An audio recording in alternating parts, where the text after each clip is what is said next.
Let's go over some basic principles that will come up in your exam. Property is accompanied with the bundle of rights. The bundle of rights are rights inherent in ownership of property.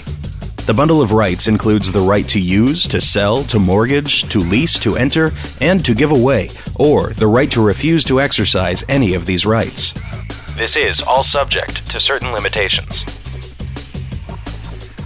Property can be divided into two categories: real property and personal property.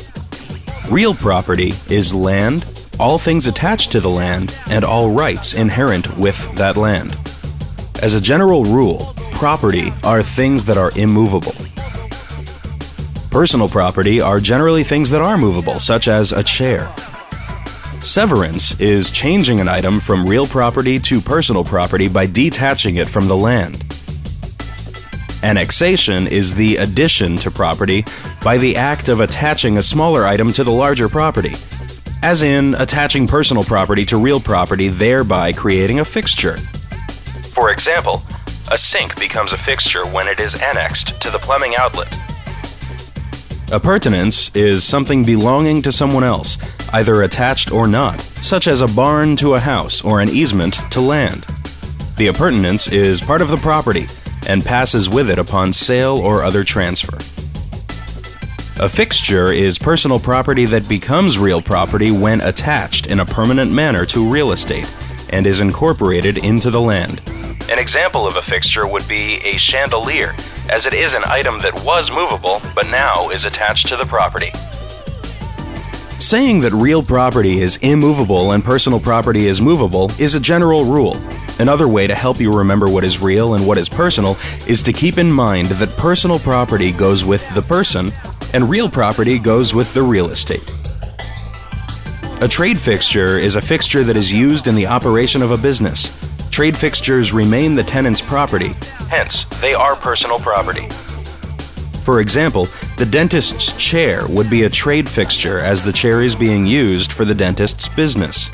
Even though it is attached to the property, the dentist will take that chair with him when he moves to a different location. Emblements are annual crops produced by cultivation legally belonging to the tenant with the implied right for its harvest, and are treated as the tenant's property. This comes into play in the law of landlord and tenant, or in the foreclosure of mortgages and other legal situations that place the rights of another party in contention with those of a farmer who has planted a crop yet to be harvested. In these situations, the doctrine of emblements operates to guarantee the farmer's right to reap and carry away the fruits of his labor, even if he loses title to the land on which they are grown. Let's talk about the or-e rule. You will hear words like grantor, grantee, lessor, lessee, vendor, vendee, optionor, optionee, trustor, trustee, mortgagor, mortgagee, and offeror, offeree. And the list can go on. The gist of it is, the or is the giver, and the e receives. Say this to yourself over and over again. Grantor, lessor, optionor, vendor makes me the giver of the proprietor for your pleasure. So if you see words like give, convey, or sell, that is an or. Now say, grantee, lessee, optionee, vendee makes me property which makes me happy. So if you see words like receive, purchase, acquire,